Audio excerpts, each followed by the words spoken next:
Jusqu'à 13h, Côte-Nord. Attitude. Côte-Nord. Côte-Nord. Attitude. Il est midi 4 minutes. On est lundi, on est le 18 septembre. On vous souhaite la bienvenue dans votre émission d'actualité et d'affaires publiques à Pure FM, Côte-Nord Attitude. Bon midi, Jean. Bon midi, Valérie. Bon midi tout le monde, bien sûr, à la maison, au resto, au travail, peu importe où vous êtes. On vous souhaite bien sûr un très très bon midi. Jean, ça va être assez chargé, je dirais, comme heure de lunch aujourd'hui.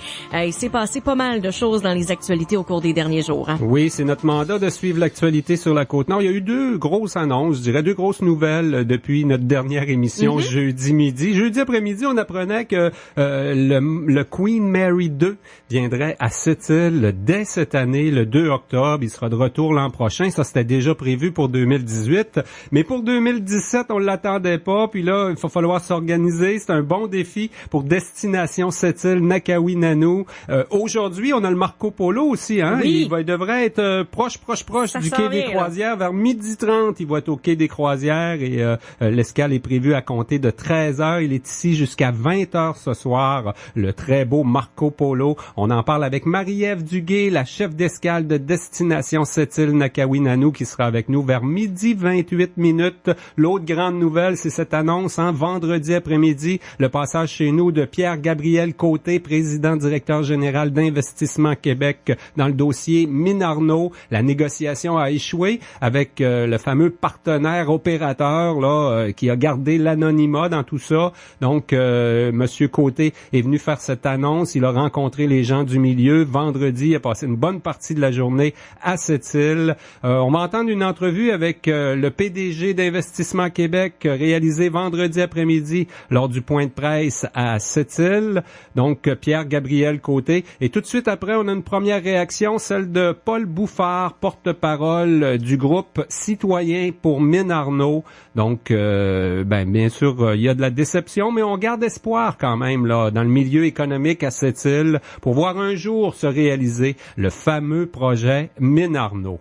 On va aussi parler vers 12h40 des filles de la nage synchro à Sept-Îles qui sont chanceuses cette année. Tout à fait. C'est vraiment une belle année, je pense, qui s'en vient pour eux. Il y a une mère de Sept-Îles, Caroline Dubé, qui fait d'ailleurs partie du club. Elle est bénévole avec le club de nage synchronisé et elle a fait appel à BMO. BMO qui fête ses 200 ans cette année et il y a un programme qui s'appelle Faites un vœu avec BMO.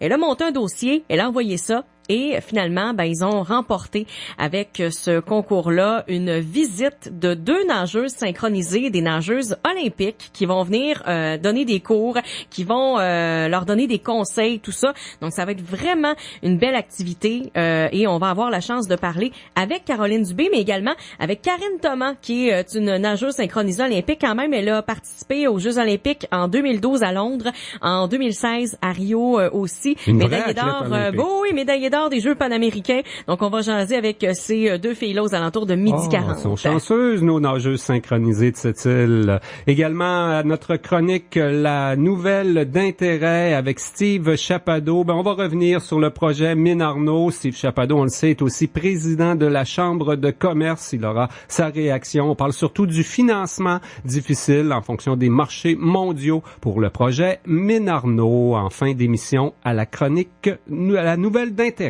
Tout à fait. Donc, ça, c'est les entrevues qui s'en viennent pour vous. Mais juste avant, on a un bulletin d'actualité complet. Actualité Pure FM.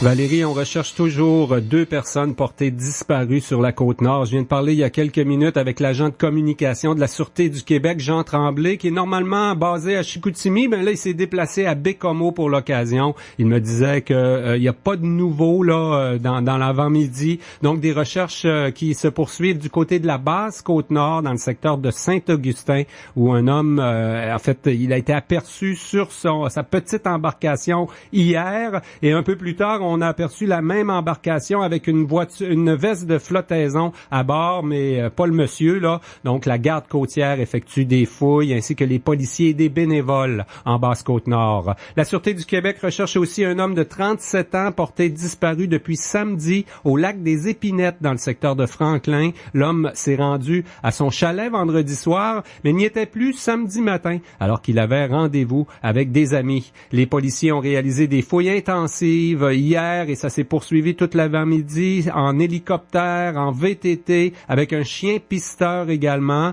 Les recherches ont repris tôt ce matin. Il y a des plongeurs de la Sûreté du Québec qui sont sur place au lac des Épinettes. Le candidat à la mairie de Sept-Îles, Rossel Tremblay, appuie le partenariat du Cégep de Sept-Îles et de la Commission scolaire du Fer pour la création d'un pôle d'innovation. Selon M. Tremblay, c'est la voie de l'avenir pour que nos PME se distinguent. Le candidat souligne l'aspect rassembleur de l'initiative qui a reçu le support de l'Université du Québec à Chicoutimi. Selon Rossel Tremblay, il est important que ce genre d'initiative reçoive rapidement l'appui des milieux économiques, académiques et politiques. Le syndicat qui regroupe des professionnels de l'éducation dans l'Est de la Côte-Nord attend encore les résultats de la nouvelle politique sur la réussite scolaire. Le président Éric Lavoie demande au ministre Proulx de passer de la parole aux actes. Il déplore, par exemple, le manque de ressources dans notre région pour les jeunes handicapés et les personnes en difficulté d'apprentissage.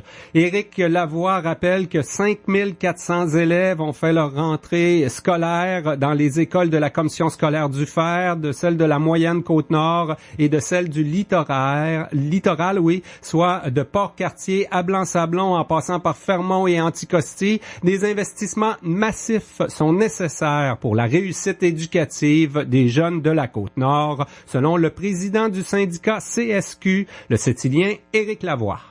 Les réactions se multiplient à la suite de l'annonce vendredi par Investissement Québec du report du projet Mines-Arnaud. Le porte-parole du groupe citoyen pour Mines-Arnaud, Paul Bouffard, espère ne pas revivre un deuxième Ferro Québec. Il souhaite que le milieu s'engage pour que le projet se réalise dans les meilleurs délais. Paul Bouffard réclame une collaboration plus soutenue avec Investissement Québec, actionnaire principal du projet de 800 millions, devant générer 350 emplois. Développement économique Sept-Îles soutient que le projet de mine d'apatite demeure l'une des avenues de diversification et qu'il faut continuer le travail. Le président de DESI, Marc Brouillette, garde confiance parce que les projets à un stade si avancé avec les autorisations nécessaires et les études de faisabilité complétées sont assez rares. Le syndicat des métallos et la FTQ accueillent avec déception l'échec de la négociation avec un partenaire financier et opérateur de la mine du canton Arnaud. Le coordonnateur des métallos de la Côte-Nord, Nicolas Lapierre, remarque que le minerai reste en terre, que le gisement est de bonne qualité et que tout est prêt dès que les marchés seront plus favorables. Le chef d'Equanichit, Mingan et l'organisme SNAP Québec se réjouissent de l'abandon par Hydro-Québec de tout autre projet de barrage sur la rivière Macpaille. L'annonce a été faite à Montréal lors d'une manifestation regroupant une cinquantaine d'opposants au développement hydroélectrique sur la rivière Macpaille. Le porte-parole d'Hydro-Québec a alors déclaré que la rivière, située entre Sept-Îles et Havre-Saint-Pierre, ne figure plus dans les plans stratégiques. La Société pour la nature et les parcs, SNAP Québec, mène une campagne pour la protection de la rivière Macpaille depuis plusieurs années. Le chef d'Equanichit, Jean-Charles Pietachot, soutient que la rivière qui coule sur le Nitassinan traditionnel des Inuits est un joyau qu'il faut protéger.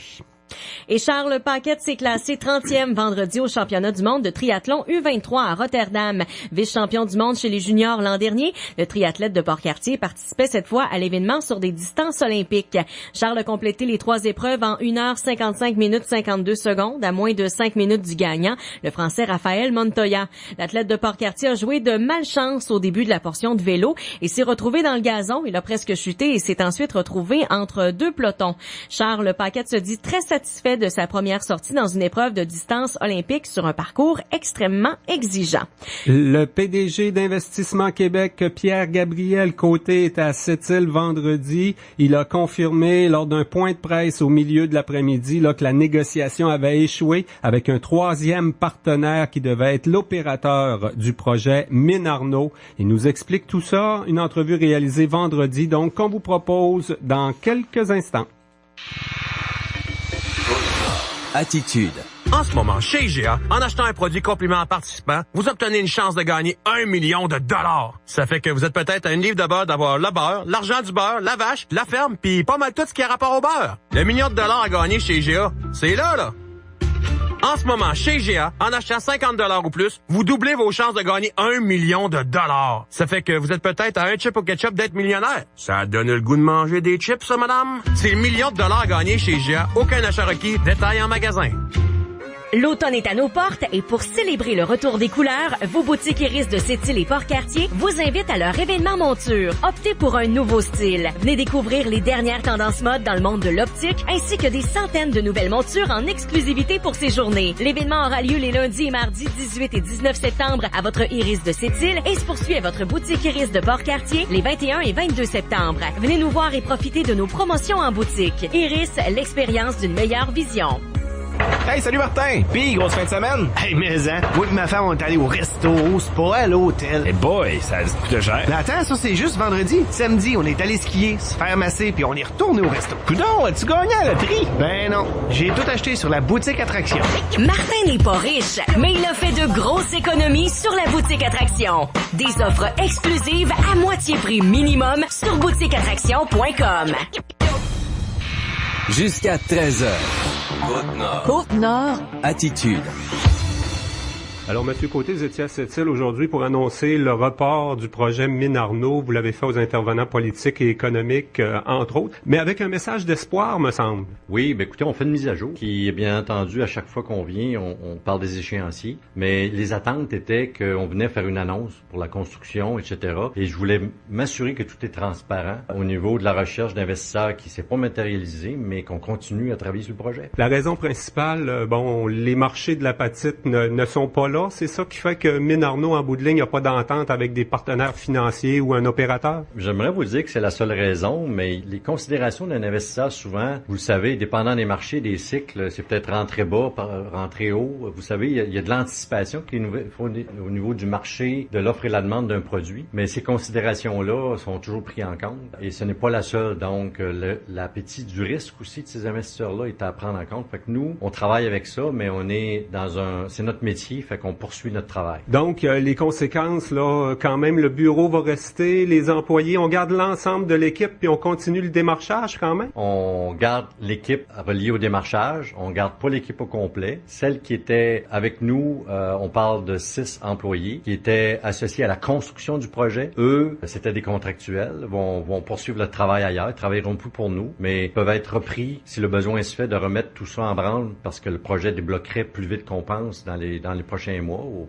prochainement. Ce qu'on garde, c'est vraiment les gens qui sont les leaders, comme Michel, pour faire le démarchage un peu partout sur la planète en utilisant des consultants et des choses comme ça. Émilie ici avec le bureau qui demeure ouvert. Donc, on garde le cœur de l'organisation au travail. On a quand même dépensé plusieurs millions de dollars là jusqu'à présent. Bon, vous allez me dire des étapes c'est de l'acquis. Ça fait partie du fait qu'on va pouvoir redémarrer plus vite. Mais faut s'attendre à quoi là si on parle de délai? Bon, on voyait entre autres une sortie de la coalition Québec Meilleure Mine qui dit les marchés sont pas bons avant 2020. Est-ce que c'est ça dans le fond? Pas avant 2020? Ben, écoutez, j'ai pas de boule de cristal, mais je peux vous dire qu'il y a des investisseurs pour le besoin, c'est d'être stratégique à très long terme. C'est normalement la nature des investisseurs. Donc, ils peuvent se positionner en fonction d'un cycle qui roule. Et ça, vous savez quoi? Ça fait partie intrinsèque de ce genre d'investisseurs-là qui vont se positionner bien d'avance en fonction d'un cycle qui s'en vient. Et ça, c'est tout l'art de l'investisseur minier. Et c'est avec eux qu'on transige. Donc, nous, on continue parce que il y a différents profils d'investisseurs qui peuvent prendre en compte les besoins et les anticiper et d'investir. Donc, c'est ça, nous, pour le quoi on garde tout ça vivant, puis on lâchera pas. Il y a quand même un échec là dans une négociation. Est-ce que ça vous laisse un goût amer? Ça fait en sorte qu'on revoie la stratégie, peut-être? La stratégie demeure la même au niveau du projet, qui s'est amélioré dans les derniers mois grâce aux travaux de Michel et de son équipe. Mais à la fin, le plus beau projet qu'on peut faire avec quelqu'un, c'est qu'il faut que ce soit un partenaire avec lequel il y a un fit. Donc, si ça se fonctionne pas parce qu'il n'y a pas de fit ou d'atome crochu, ben c'est peut-être la meilleure chose qui peut nous arriver. On a appris de ça. On apprend. et ça va nous rendre plus forts pour les prochaines étapes. En terminant, pourquoi l'annoncer aujourd'hui, là, le projet Mine-Arnaud, à cette date-là? On attendait une annonce peut-être avant l'été. Finalement, pourquoi l'annoncer aujourd'hui? Par pure transparence. Lorsqu'on a su récemment que le projet, parce qu'il y avait des attentes, on est bien conscient, on a les deux pieds à terre dans la région, on comprend qu'il y a des attentes, donc on voulait mettre ça clair pour communiquer comme ça doit l'être. Nous, on est des gens d'affaires, il n'y a pas laisser un manque de clarté faire déraper n'importe quoi, une perception. La région est derrière le projet, on a des permis environnementaux, on a un port, on continue à y croire, puis on lâchera pas. Merci beaucoup. Merci beaucoup.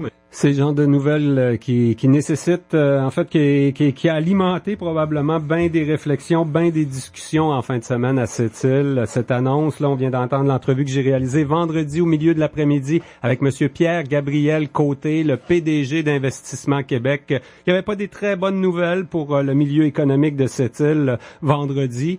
Réaction donc du porte-parole du comité du groupe citoyen pour Mine-Arnaud, Paul Bouffard, bonjour.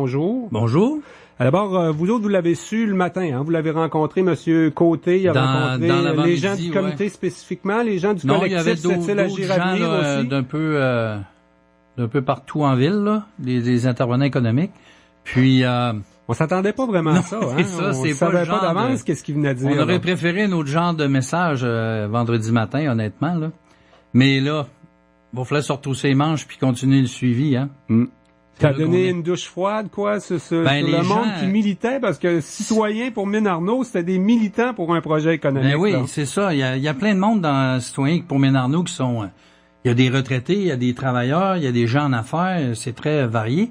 Puis là, tout le monde souhaitait qu'il y ait une annonce à l'automne pour que ça puisse nettoyer le terrain durant l'automne, puis après ça, faire les appels d'offres, tu sais, pour qu'au printemps, on puisse dire il va y avoir des pelles sur le terrain. Mais là, c'est pas le cas. Là, faut se retrousser les manches puis revenir à chercher un autre. Je dis on, mais c'est pas nous, là. Faut suivre les intervenants qui ont à trouver un troisième investisseur. Ouais. On recommence. En même temps, ça aurait tellement été bienvenu en 2017-2018 parce qu'on a vécu un sérieux ralentissement. Les projets qu'on a comme Champion, oui, ça démarre, ça va être en 2018. On a perdu de la population, l'exode de nos familles, de notre monde. C'est un peu pour ça qu'on l'espérait, ce projet Mine-Arnaud, à ce moment-là. Là. Ça fait déjà une couple d'années là, qu'on vit le ralentissement puis qu'on dit ça nous prend une bonne nouvelle. Puis souvent, une bonne nouvelle en enclenche d'autres, hein. Il y a d'autres projets d'investissement sûrement sur la glace d'entrepreneurs ou de différents intervenants là-dedans qui gagneraient à avoir de l'activité économique. Pas seulement Mine-Arnaud, mais tout l'ensemble de la ville. On le sait que les emplois indirects sont bien plus importants que les emplois directs. Hein. Dans votre communiqué citoyen pour Mine-Arnaud, vous dites pas un deuxième Ferro-Québec. C'est un petit peu comme ça que tout le monde l'a perçu. On se rappelle, Ferro-Québec, c'était un beau gros projet. Le premier ministre est venu l'annoncer à Port-Cartier, ce projet-là, puis quelques semaines après, ça marchait plus. Apparemment que ça marche là plus dans la région de la Mauricie, je pense, dans le bout de Bécancour. Mais nous, on l'a perdu, les retombées de Ferro-Québec. Là, est-ce qu'on est en train de perdre Mine-Arnaud? J'espère que non, mais il y a une chose qui est rassurante dans notre cas, je trouve. Le minerai, il déménagera pas.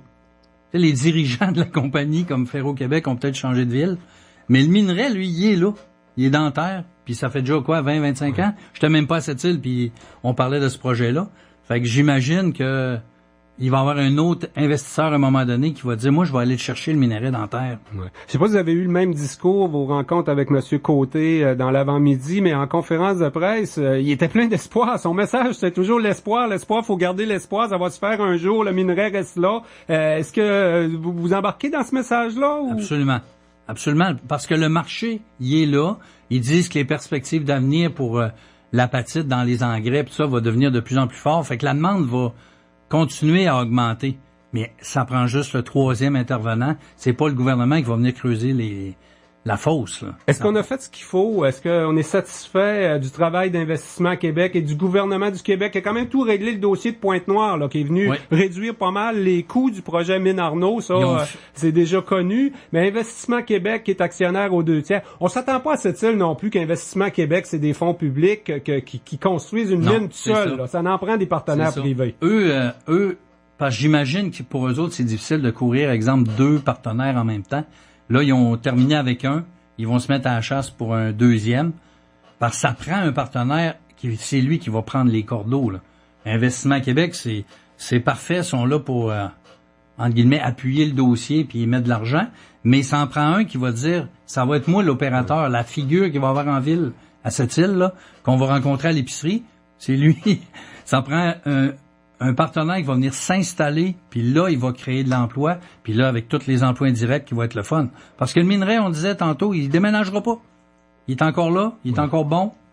Donc, le gouvernement a fait les bonnes choses. Si ça marche pas, c'est pas politique. Même localement, on a eu beaucoup d'appui. Il y a eu de l'opposition, des inquiétudes, la position du maire. Est-ce que vous pensez que ça a joué, ça, dans le dossier? Ben, ça a sûrement ralenti. Est-ce que, moi, à mon avis, j'avais assisté au BAP à l'époque. J'ai même donné un mémoire dans le temps. Ça l'a peut-être ralenti les prises de décision qui ont fait que, là, il y avait plus de troisième partenaire, mais voilà 2 ans, on n'avait pas non plus le troisième partenaire. Là. Il n'y a jamais eu de nom qui a été nommé, hein? Ouais. On attend après ça, nous autres, les citoyens. Là. Quand même, il reste pas, il y a pas grand joueur possible. Le troisième partenaire, il y a pas ben des compagnies à travers le monde là qui sont sur la liste des partenaires potentiels. On a probablement déjà fait le tour. On a probablement présenté le dossier à plein de monde. Est-ce que c'est pas inquiétant l'annonce de vendredi dans ce sens-là? Là? On se dit, ils ont fait le tour, il y en a pas de partenaire vraiment là. Moi, je dirais ce qui nous inquiète, c'est bien plus qu'on parle d'un autre délai encore. Ça va être dangereux. L'hiver va être tough, je pense. Ouais. Parce que là, ceux ils vivaient d'espoir que ça décolle au printemps, là, on vient de leur annoncer que ça va prendre plus de temps que prévu. L'exode de plus, c'est un peu ça la conséquence directe. Il y a un risque, c'est bien dangereux, tu sais. C'est pour ça que dans notre communiqué, on disait que là, notre nouvelle thématique, ça va être « Je m'en occupe », mais il va falloir que les citoyens prennent ça en charge un peu.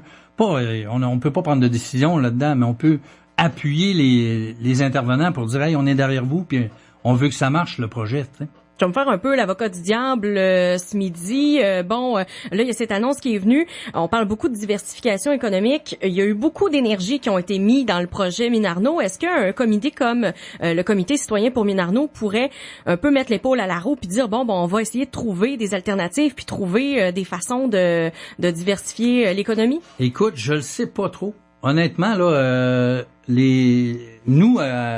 on est comme 3 porte-paroles. Il y a Régis Bouchard, puis Michel Lessard, puis moi, qu'on a décidé d'aller au micro, c'est le cas de le dire, pour parler puis pousser un peu Minarno, parce qu'on est tous, on vit à cette île, puis on veut que ça marche bien à cette île. Mais là, de là, aller chercher d'autres, je sais pas si notre groupe Citoyen pour Minarno va s'afficher Citoyen pour un autre projet, exemple. Je le sais pas, mais on a déjà développement économique cette île, on a déjà le conseil municipal, on a déjà la chambre de commerce qui devrait ouvrir des pistes. Après ça, s'il y a des citoyens qui veulent appuyer, j'imagine qu'ils vont le faire. Là, ouais. Mais vous allez rester en poste, vous allez continuer de pousser. Oui. T'as mentionné quand même 3 personnes dans le milieu des affaires. Toi, t'es au niveau concessionnaire automobile. Les autres sont vraiment des PME de services qui travaillent pour les gros projets, les grandes entreprises à cette île. On le ressent dans vos entreprises, là, le ralentissement. C'est sûr, parce que c'est un sujet de conversation. C'est tranquille à cette île. On l'entend à tous les jours. Il y a des gens qui peuvent reporter leur achat de n'importe quoi, et on parle pas de ceux qui vont s'en aller de cette île-là. Fait que c'est pas que je veux être alarmiste, mais il faut bouger dans le sens d'appuyer le projet au maximum pour qu'il trouve un 3e partenaire. Mais là, on sait que ce sera pas pour cet hiver-là. Ouais. C'est pas cet hiver qu'il va se faire des plans, je pense. Quoique, ça peut débloquer vite aussi. Peut-être l'annonce que ce partenaire-là est plus là. D'autres qui ont étudié le dossier, ils vont dire, on le sait jamais non plus. Dans le monde, là, il y a des mines qui arrivent à leur fin de vie. Mais peut-être ces opérateurs-là vont se trouver un nouveau gisement à exploiter, puis là, ils vont lever la main pour dire « ça nous intéresse ». On n'a jamais su c'était qui le partenaire actuel là, qui vient de débarquer. Fait que souhaitons qu'il y en ait un autre qui arrive bientôt. En même temps, les marchés internationaux, parfois, c'est très compliqué, mais c'est surtout cyclique. On le vit dans le fer, on le vit dans l'aluminium, puis là, on le vit un peu dans l'apatite. On est comme condamné à vivre avec des cycles à cette île. C'est pas facile non plus pour personne. Non, c'est pour ça qu'il faut vraiment travailler plein de projets simultanés. Là. Faut pas vivre juste sur un projet. C'est juste que lui, il était gros, puis il était le plus proche d'atteindre là, son départ. C'est ça qui est décevant un matin. Là. Mm-hmm. Et il est encore là. En tout cas, ce que dit Développement économique cette-île dans son communiqué, c'est que c'est quand même le projet le plus avancé, qui a les autorisations environnementales, qui a tout ce qu'il faut. Ça fait que quand ça va décoller, ça peut arriver vite. Exact. On va garder confiance dans ce sens-là. Gardons espoir.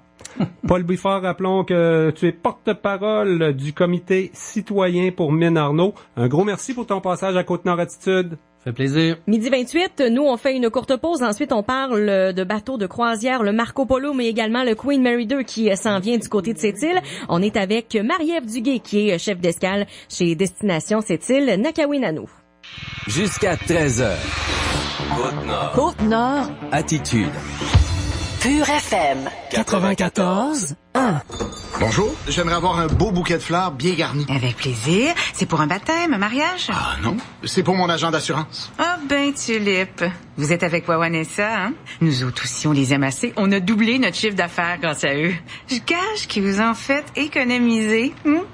En combinant votre assurance auto et habitation, vous pourriez obtenir jusqu'à 15% de rabais. Appelez-nous ou faites votre soumission en ligne dès maintenant à wawanessa.com. Wawanessa, la grande assurance à petit prix.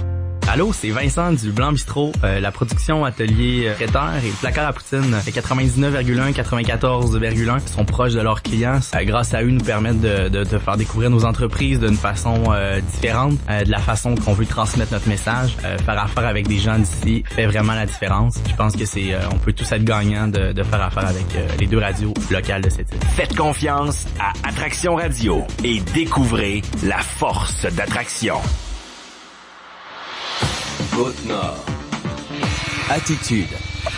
On a avec nous Marie-Ève Duguay, la chef d'escale de Destination Sept-Îles Nakawinanu. Dès 13h cet après-midi, on a le Marco Polo qui sera au quai des croisières à Sept-Îles. Et en plus, on apprenait la semaine dernière que le Queen Mary 2 allait nous visiter le 2 octobre prochain. Marie-Ève Duguay, bonjour. Bonjour Jean. Alors, la gestion de crise, ça a été beaucoup ça avec l'Association des croisières du Saint-Laurent la semaine dernière. Là, la nouvelle limite de vitesse crée des opportunités pour cette île, mais un grand dérangement pour l'ensemble de l'industrie des croisières. On va parler d'abord du Marco Polo qui arrive dans quelques instants. Lui, il n'a pas trop été ralenti par la nouvelle limite de vitesse. Il sera chez nous à 13h. Oui, en fait, ça dépend si les navires entrent dans le Saint-Laurent ou sortent du Saint-Laurent. Donc, pour le Marco Polo, là, dans le cas qui nous occupe, il n'y a pas de retard qui avait été annoncé ou même d'annulation. Mais je dirais qu'en ce moment, là, la situation pour les différents navires se joue d'un jour à l'autre, voire même d'une heure à l'autre. Donc, on est vraiment sur le qui-vive à savoir est-ce qu'il y aura des modifications. Mais pour l'instant, ici, on est quand même relativement chanceux. On a, pour les 2 dernières escales de la saison qui s'annonçaient, là, le Marco Polo, le Saga, on n'a pas d'annulation, pas de retard. Et là, il y a une escale qui s'est rajoutée là, le 2 octobre, comme tu l'as mentionné, avec le Queen. Un beau défi pour la gang de Destination Sept-Îles Nakawinanu. On va en parler tantôt. Le Marco Polo, c'est pas la première visite. Hein? C'est un beau bateau quand même qui a un long historique en plus. C'est intéressant pour ça. Oui, exactement. C'est sa 3e visite chez nous pour le Marco Polo. C'est un navire qui, à la base, était utilisé là du côté de la Russie. Ça a déjà été un traversier. Il a passé plusieurs époques. C'est un des plus vieux, sinon le plus vieux navire de croisière. On l'appelait le Pushkin. L'Alexander Pushkin, exactement. Donc, il y a eu plusieurs vocations. Il a été entièrement rénové et aujourd'hui, là, il sert toujours de navire de croisière qui fait des traversées transatlantiques. C'est des voyages quand même importants là, de plus d'1 mois. Là. Marie-Ève, c'est pas la première fois que ça arrive, mais qu'est-ce qu'on fait quand il arrive des centaines de personnes sur un beau bateau de croisière puis que c'est un peu frisquet puis qu'il pleut, là, comme actuellement? On les amène quand même vers les musées, entre autres? Absolument. C'est les excursions à bord des navires de croisière, peu importe la destination où on se rend, que ce soit l'Alaska ou les Caraïbes, les excursions, c'est rain or shine, comme on dit en anglais. Donc, beau temps, mauvais temps, les excursions y vont. Les gens savent qu'ils viennent faire une croisière en eau froide, donc ils sont bien équipés la plupart du temps, ils sont bien habillés, ils connaissent nos températures. Puis en même temps, souvent, c'est des gens qui viennent, par exemple, du nord de la Grande-Bretagne, où est-ce que la température n'est pas bien étrangère à ce qu'on a ici en automne, donc les gens sont bien préparés. Et est-ce qu'il y a moins de monde qui débarque quand même quand c'est une journée plus froide? Là, c'est différent, peut-être avec le temps de navigation. Quand ils vont arriver à cette île, il y a moins d'escales, donc ils vont avoir plus le goût de sortir du bateau. C'est sûr que le temps passé en mer a un impact sur le taux de débarquement. La température aussi, oui, mais en même temps, on a quand même des très bons taux de débarquement dans les différentes escales du Saint-Laurent et ici à cette île aussi. Le taux de débarquement est intéressant, le taux de vente des excursions aussi. Donc, en tout, là, le Marco Polo va débarquer avec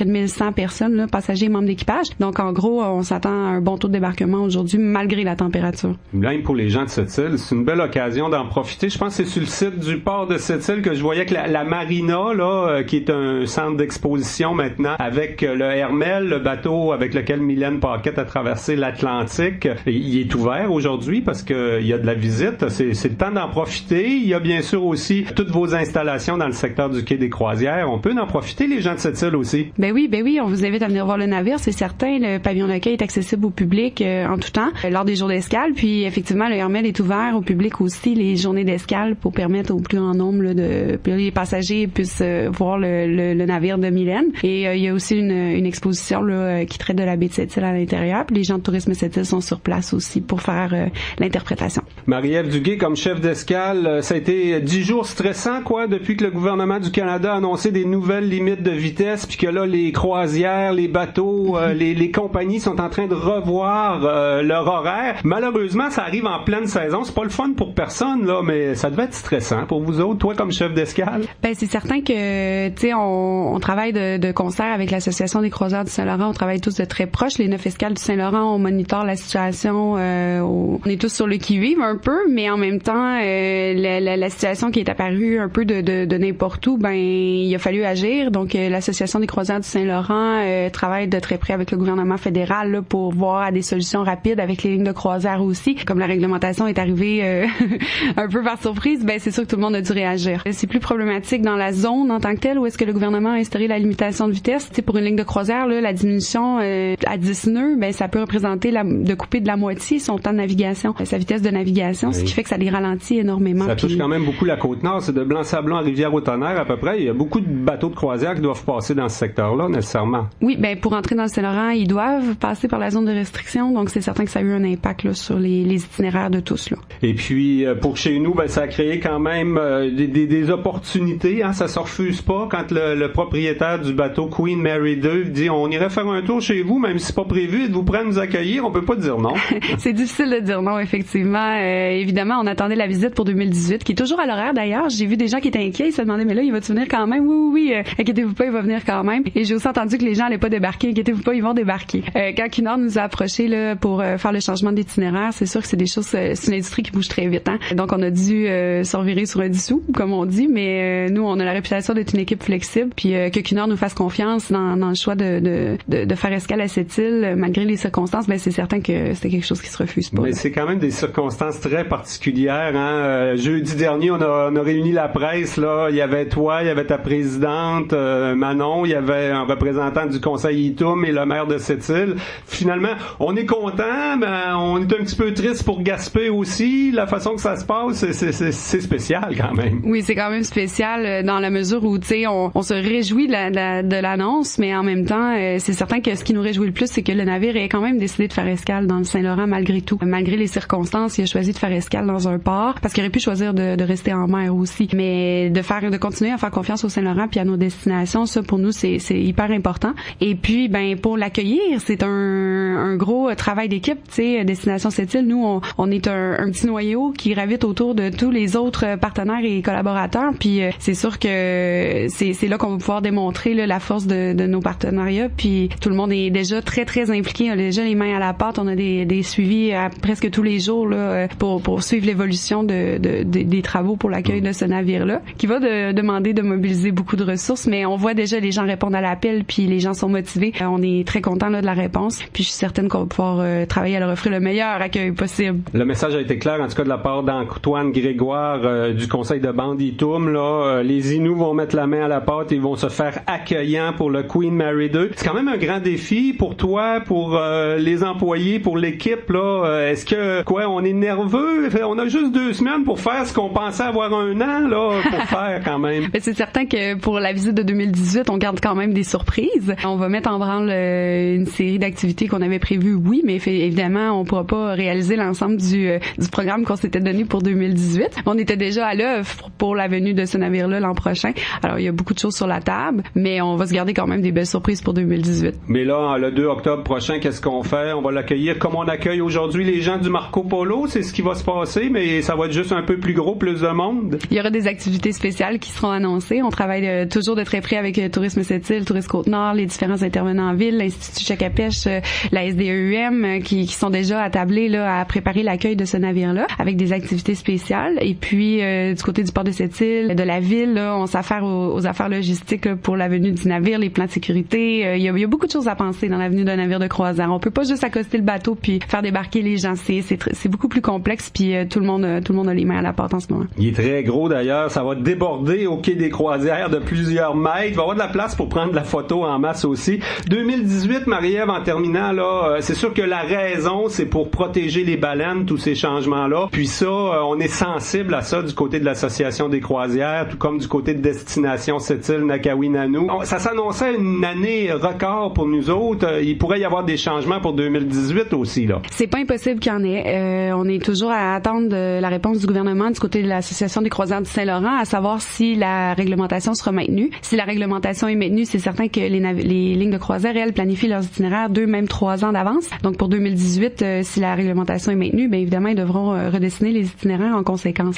Pour nous, qu'est-ce que ça va représenter? On le saura en temps et lieu, dans la mesure où le gouvernement va annoncer ses intentions. Mais il est certain que l'Association des croisières du Saint-Laurent travaille fort pour avoir des réponses maintenant, là. En même temps, ça va pas amener de perte d'intérêt pour les compagnies de croisière pour le Saint-Laurent. Puis il y a d'autres suggestions. Je voyais dans le communiqué de l'Association des croisières, là, on suggère de faire comme en Alaska, où il y a quelqu'un en avant du navire, puis on surveille s'il y a des ballons proches. Il y a peut-être des moyens technologiques avec des drones aussi, là. On va peut-être trouver des solutions avant 2018. Ben, on le souhaite parce qu'il y a beaucoup d'initiatives qui ont été prises ailleurs dans le monde où il y a des réglementations du même genre pour protéger les espèces marines, parce que c'est clair que c'est une priorité, tu sais. Il n'est pas question de négliger les espèces marines. Au contraire, on veut mettre en place on exclut la personne qui parle, mais on souhaite qu'ils puissent mettre en place des stratégies là, avec des observateurs ou même des drones sous-marins. Il y a beaucoup de choses qui se font ailleurs. Puis dans le fond, si on arrive à régler la situation à l'aide de ces moyens-là, ben au moins les navires de croisière et les autres navires aussi, les pêcheurs pourront continuer là, d'opérer dans la zone de restriction, là, c'est sûr. Oui, c'est notre produit d'appel, la route des baleines sur la Côte-Nord. C'est sûr qu'on veut qu'elle reste, on veut les protéger, les baleines, mais on veut trouver des façons finalement que ça soit compatible avec l'industrie des croisières aussi. On est confiant, je pense. Oui, définitivement, parce que c'est en travaillant de concert qu'on va arriver à trouver les meilleures solutions possibles. Ben, Marie-Ève Duguay, on te laisse aller accueillir les gens du Marco Polo. Bonne journée de croisière aujourd'hui, puis bon travail d'ici le 2 octobre. On aura peut-être l'occasion de s'en reparler pour la venue du Queen Mary 2 à Sept-Îles. Merci Jean, puis je vous invite à venir voir le navire. Il quitte à 8h ce soir, donc c'est une très longue escale pour lui. Alors venez en grand nombre sur le quai pour voir le Marco Polo. On va espérer une petite éclarcie, ça va faire des plus belles photos avec le Marco Polo. Il y en aura une. Merci Jean. Beaucoup. Jusqu'à 13h. Côte-Nord. Côte-Nord. Attitude. Pure FM. 94.1. C'est la toute nouvelle promotion Carburé aux économies chez Shell. Pour chaque litre de carburant Shell, vous économisez 3 cents sur votre facture IGA. 1 litre, 3 cents. 40 litres, 1,20 $. 100 litres, 3 $. Et vous pouvez cumuler vos bons jusqu'à 10 $. Pour un temps limité, pendant la promotion Carburé aux économies chez Shell. Réclamez votre bon à l'intérieur. Détail en station. Aluminerie Alouette présente. Tous les lundis, mercredis et vendredis à 11h23, Aluminerie Alouette offre un temps d'antenne aux organismes qu'elle soutient par le biais d'entrevues consacrées à la promotion de leurs activités. Que ce soit au niveau communautaire, environnemental, culturel ou sportif, tous les lundis, mercredis et vendredis à 11h23. Aluminerie Alouette, engagée dans son milieu, présente. L'événement Top Chrono chez Olivier Nissan de Sept-Îles. Ce qui veut dire que pour un temps limité, en vous procurant la Sentra ou la Micra SV en location à partir de 49 ou 39 $ par semaine, vous obtenez 4 pneus d'hiver sans frais ou optez pour le meilleur camion nord-américain de l'année, le Titan, avec une économie pouvant aller jusqu'à 17 000 $. Ce qui veut dire un crédit à l'achat au comptant de 25 % sur le PDSF, en plus de profiter de la meilleure garantie limitée pour camions au Canada de 5 ans, 160 000 km. Passez chez Olivier Nissan et profitez de l'événement Top Chrono dès maintenant. Attitude. Midi 42 minutes, hey, vraiment là quelque chose de gros qui s'en vient, quelque chose de bien fun pour les nageuses du club les Astérides de Sept-Îles, club de nage synchronisé, un concours qui a été gagné. En fait, ils vont recevoir la visite de nageuses olympiques, Jean. Bravo à la maman et bénévole du club de nage synchronisé les Astérides de Sept-Îles qui est avec nous, Caroline Dubé, parce qu'elle a monté le projet. Ben oui. BMO, la banque BMO, son 200e anniversaire, avait un genre de concours, là, une campagne. Faites un vœu avec BMO. Ben, fallait toujours bien qu'une maman de Sept-Îles monte le projet. Fallait le faire, le vœu, tu sais, c'est ça. Ça se fait pas comme ça. Donc, Caroline Dubé, votre vœu, c'était ça, hein, que les nageuses du club aient accès à des conseils, à des pratiques avec des nageuses olympiques. Effectivement, c'était ça le vœu, c'était de pouvoir offrir à nos nageuses la chance de côtoyer des entraîneurs de plus haut niveau, puis d'obtenir, dans le fond, plein de trucs, conseils pour s'améliorer. Et ça part de où, ça, ce désir-là? Est-ce que c'est quelque chose qui vous est venu en voyant ça, ou ça fait longtemps que vous mijotez ça? Non, mais dans le fond, c'est quelque chose qui m'est venu en voyant l'annonce sur Facebook. C'est sûr que depuis quelques années, je suis impliquée dans le club à divers niveaux. Dans les dernières années, un peu moins, mais je voulais offrir aux filles la chance, là.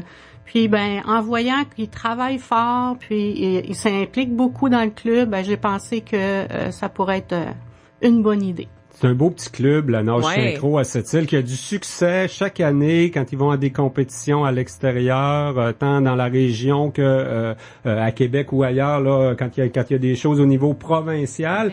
Une maudite belle opportunité. Les filles devaient être contentes de ton initiative quand même. Ah oui, elles étaient très contentes. C'est quelque chose qui se parle encore. C'est sûr que notre vœu est pas tout à fait terminé, hein. On n'a pas fini la réalisation. Là, c'était le tournage, mais le gros du vœu va s'en venir bientôt. À Sept-Îles, on va avoir l'avenue d'Olympiennes qui vont venir donner des trucs et conseils à toutes nos nageurs. Là, vous dites le tournage, c'est-à-dire qu'il y a déjà une première rencontre qui a été faite? Oui, effectivement. On est allé à Québec faire un tournage avec une équipe du club.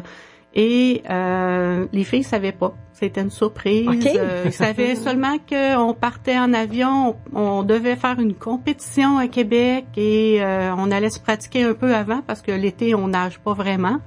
Et c'était une chance comme ça qu'on avait. Tournage, ça veut dire qu'on va voir ça à TV quelque part, quoi? Ils vont faire des annonces peut-être avec ça? On a déjà un clip qui est produit qu'on peut se procurer sur YouTube ou sur le site Facebook des Astérides.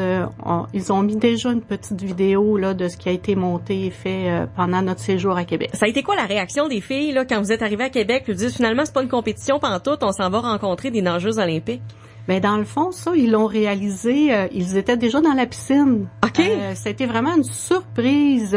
Donc, c'était l'étonnement et la joie de voir Tracy Little et Karine Thomas. Oui, tout à fait. On devait lui parler. Oui, on devait parler à Karine Thomas. Elle nous rappelle pas. On tombe sur le répondeur. Mais c'est pas grave. Écoute, c'est quand même une nageuse olympique qui fait partie de l'équipe canadienne. Jeux olympiques de 2012, Jeux olympiques de 2016, une médaille d'or aux Jeux panaméricains en 2011, c'est une opportunité incroyable là, pour les filles. J'ai l'impression, en plus, à cet âge-là, on est comme des éponges, là, on absorbe tout ce qu'on nous donne. Hein? Effectivement, puis en plus, Karine vient de prendre sa retraite, donc elle est encore baignée dans tout le monde de la nage synchronisée, là, au niveau tant international que régional, provincial. Elle aime transmettre son savoir aux jeunes filles. C'est des modèles quand même, hein, ces athlètes-là de haut niveau. Là, Charles Paquette va sûrement le devenir pour les athlètes de la Côte-Nord. Véro Mallet l'est pour les gens en patinage, les filles en patinage artistique à Sept-Îles, qui sont juste proches là d'avoir participé à des Olympiques. Vos filles devaient les connaître d'ailleurs, ces athlètes-là. Oui, effectivement. C'est sûr que les plus vieilles les connaissent un peu parce que ils sont plus portés à aller voir ce qui se passe dans le monde de la nage synchro. Les tout petits, eux, commencent à baigner dans la synchro, commencent à avoir des rêves. Donc, c'est là qu'ils apprennent à les rencontrer. Ça va se passer quand, ça, cette activité-là? Elle vient à Sept-Îles, ça s'en vient, ça? Ça s'en vient. Pour le moment, la date est pas précisée, mais c'est probablement dans les prochaines semaines. OK. Concrètement, qu'est-ce qu'elles vont faire avec les filles à Sept-Îles? Dans le fond, elles vont venir participer aux heures d'entraînement de nos filles qui commencent à s'entraîner en piscine là, cette semaine. Donc, vont être sur le bord de la piscine avec elles. Parfois, vont même dans la piscine avec les filles pour leur montrer certaines choses. Alors, elles vont venir offrir là tout leur support. Et ce sera compliqué cette année, la nage synchronisée puis les autres activités dans les piscines, parce qu'on en a une en moins. Hein? Normalement, la nage synchro, vous êtes installé à Jean-du-Nord puis elle est fermée. Qu'est-ce qu'on fait? Alors, qu'est-ce qu'on fait? Cette année, la ville a, dans le fond, toutes mis les activités de natation qui se passaient dans la même et unique piscine. Donc, on se partage toutes les heures disponibles. Alors, nos heures ont un peu changé. On a eu à moduler nos groupes, nos horaires. Mais je pense que on s'en sort quand même assez bien avec pas trop de pratique à 6h et 7h le matin. Non, c'est ça. De toute façon, quand c'est une activité qui te passionne, que ce soit dans la piscine à Jean-du-Nord ou dans la piscine tu irais toi à municipale, 6h le matin, ouais? Si ça te passionne, oui. Pourquoi pas? Pourquoi pas? Les filles seraient allées. Il a dit, votre pratique, c'est dans 6 et 7 et demi avant d'aller à l'école, puis on en a qui vont avoir des pratiques entre 6 et 7, là, puis me semble ça commence bien la journée. Oui. Il y en a des passionnés de nage synchro à cette île. Tout à fait. Donc, Caroline Dubé, on vous souhaite un bel entraînement, un beau rêve qui va se réaliser bientôt. Et merci beaucoup de votre passage à Côte-Nord Attitude ce midi. C'est moi qui vous remercie. Puis en même temps, j'aimerais en profiter pour remercier BMO pour tout ce qu'ils ont fait pour notre club et qu'ils vont faire encore. Là. Ils ont vraiment tout payé. Hein? Ils vont tout payer. Là. Il n'y aura pas de campagne de financement là, pour l'activité avec les Olympiennes. Non, du tout. Alors, tout est assumé par BMO. Fait que merci beaucoup. Puis les jeunes, croyez en vos rêves. 12h49, on fait une petite pause. Ensuite, c'est la nouvelle d'intérêt avec Steve Chapado. Côte-Nord. Attitude. Pure FM. 94.1. Il y a des matins. Allô, c'est Valérie. Tous les matins de semaine, j'ai le bonheur de commencer mes journées avec vous dès 6h. Actualité artistique, nouvelles locales, sujets qui vous touchent, le tout accompagné d'une dose de bonne musique et de bonne humeur. Je vous attends du lundi au vendredi de 6h à 9h. Pure FM 94.1. Dans une volonté d'être toujours plus près de sa clientèle, Attraction Radio est fière d'accueillir une toute nouvelle représentante commerciale pour le secteur Port-Cartier, Bande-Côte, Pointe-aux-Anglais et Baie-Trinité. Danielle Forget, impliquée dans le milieu des affaires pendant de nombreuses années et toujours à l'affût des nouvelles tendances en matière de promotion, saura vous guider vers la campagne qui fera rayonner vos produits et services. Laissez Danielle Forget vous faire découvrir la force d'Attraction. 88 768 6462 ou dforget@attractionradio.ca. Pure FM 94.1. Une station Attraction Radio. La nouvelle d'intérêt vous est présentée par la Caisse d'économie Desjardins des Mines, Métaux et Services publics Côte-Nord, fier partenaire du développement économique de son milieu. Et on est avec Steve Chapado pour parler justement de nouvelles d'intérêt. Il y en a une grosse nouvelle d'intérêt quand même si elle n'est pas hyper positive, c'est quand même une nouvelle d'intérêt. Steve Chapado, bonjour. Bonjour Jean. On va parler de Mines Arnaud. Tu as été un champion pour nous expliquer comment c'est compliqué des dossiers de financement comme Champion Iron là, qui a tout organisé, ficelé un financement pour un gros projet minier, la réouverture du lac Bloom. Là, c'est vraiment les marchés, c'est comme ça que tu l'expliques, la décision annoncée vendredi du report du projet Mines Arnaud? Mais de façon plus globale, lorsqu'on regarde pour mener à terme un projet minier, il y a tellement de parties prenantes qui tournent autour d'un projet comme ça. Il y a des banquiers, il y a des assureurs, il y a il y a beaucoup de parties prenantes qui font en sorte que pour mener à terme un projet, faut le voir comme un grand escalier qu'il faut prendre le temps de monter les marches une à une. Ce qu'on a vu dans la dernière semaine avec le projet Mines Arnaud, c'est que il y avait un troisième investisseur, un opérateur, avec la présence de 2 actionnaires actuels, qui finalement, la réponse qu'on a eue, que ce dernier se désistait pour des conditions de marché. Moi, je le regarde d'un coup d'œil externe. Si le plan d'affaires n'aura pas été attrayant, n'aurait pas été rentable, mais l'actionnaire, lui, ne serait pas présenté ou n'aurait pas mis les efforts dans une négociation. Puis l'information très solide qu'on avait en même temps, c'est que le troisième investisseur en était rendu à sa phase de financement. Donc, pour lui, il peut avoir l'intérêt, il peut voir son propre intérêt. Ils ont des équipes de financiers à l'intérieur de cette compagnie-là qui leur dit, nous, ça nous intéresse. On aurait un avantage économique à le faire. Mais encore faut-il que ce troisième joueur-là puisse se faire financer. Pour la mise de fonds, justement, dans Minarno, on ne sait pas, est-ce que lui voulait une participation, exemple, majoritaire ou pas? Est-ce qu'il y avait les reins assez solides pour le faire? Exemple, je prends un exemple extrême. Là. Moi, Jean, demain matin, on voudrait acheter Walmart ensemble.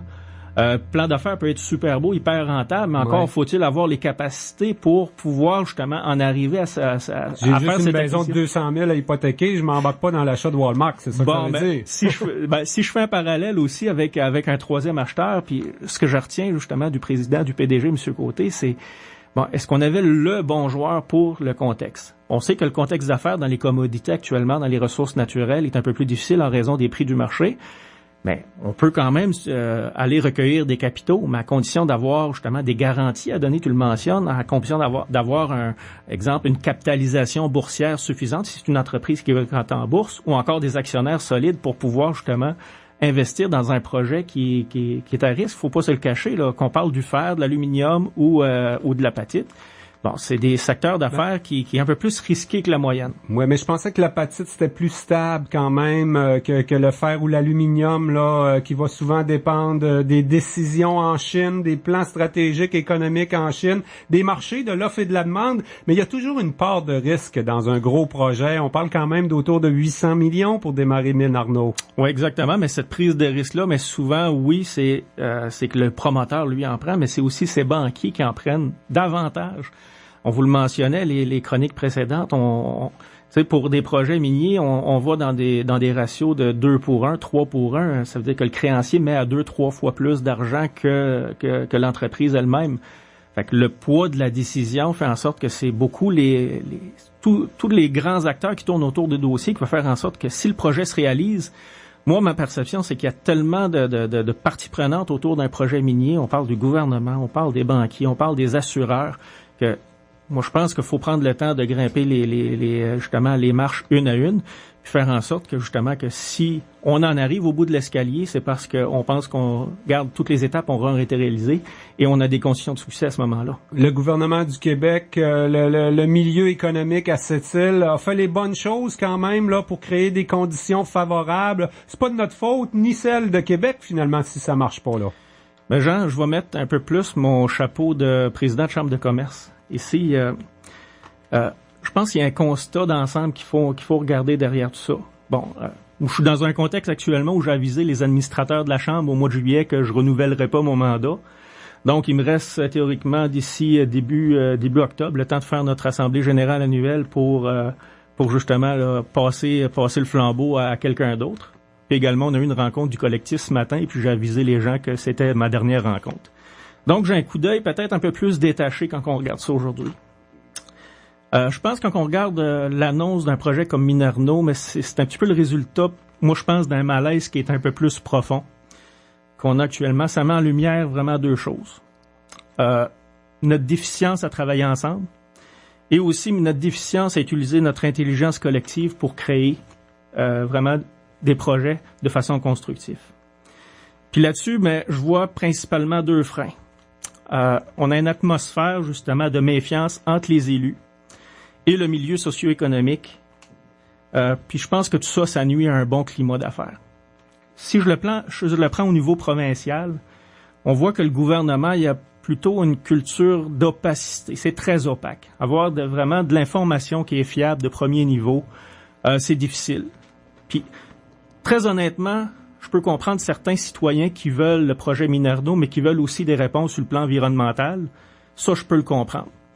On le voit du côté économique, mais on peut le comprendre aussi du côté environnemental. Pour les gens qui veulent construire le projet et non pas le détruire ou le saboter. Mais également au niveau du gouvernement, ça amène des fonctionnaires de Montréal ou de Québec de vouloir un petit peu négocier à notre place, où ce qu'on n'est pas partie prenante de ces projets-là. On l'a vu avec Minarno, où ce que Investissement Québec était beaucoup plus en mode on a la situation en main avec les 3 actionnaires, on avait très peu d'informations. La mise en place de la SFP aussi, à Pointe-Noire, où ce que le milieu, on avait demandé d'être partie prenante justement de la gouvernance, puis on s'est fait dire justement le milieu, non, c'est plutôt nous, le gouvernement du Plan Nord, qui veut prendre un petit peu de ça en main. Puis deuxièmement, mais c'est plus au niveau local. Donc, avec nos élus locaux, j'ai plutôt été témoin dans justement dans la dernière année, beaucoup plus de lutte de pouvoir entre le milieu socio-économique, entre les élus.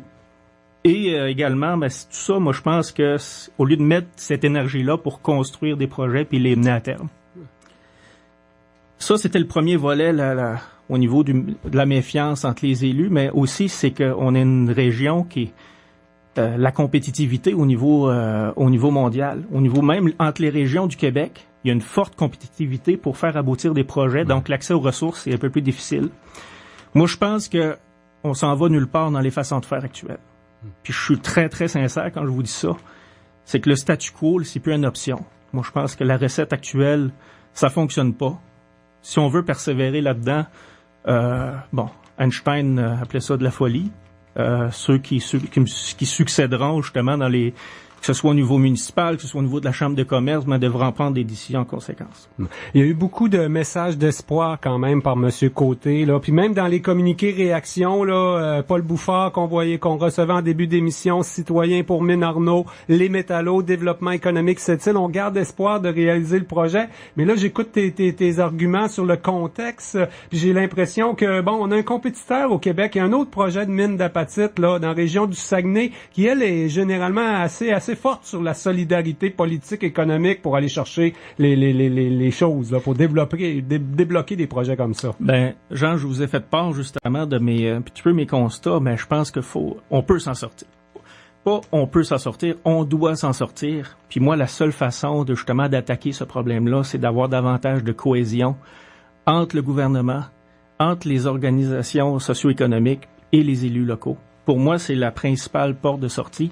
On le voit dans le gaz naturel, où est-ce que, le gouvernement, les élus locaux et justement les organismes, on n'est pas nécessairement, ça tourne en rond. Puis je peux vous dire une chose, l'aluminerie Alouette, c'est la seule aluminerie qui n'a pas accès au gaz naturel, puis ils en ont besoin à très court terme. Donc, nous, quand on voit ces choses-là aller, où c'est beaucoup plus des guerres de pouvoir, des crêpages de chignons, mais nous, je pense pas que comme région, on avance constructivement pour assurer notre avenir socio-économique. Le message est clair. Steve Chapadeau, on te remercie beaucoup pour cette chronique encore ce midi. On se revoit lundi prochain. C'est tous les lundis la chronique de la nouvelle d'intérêt.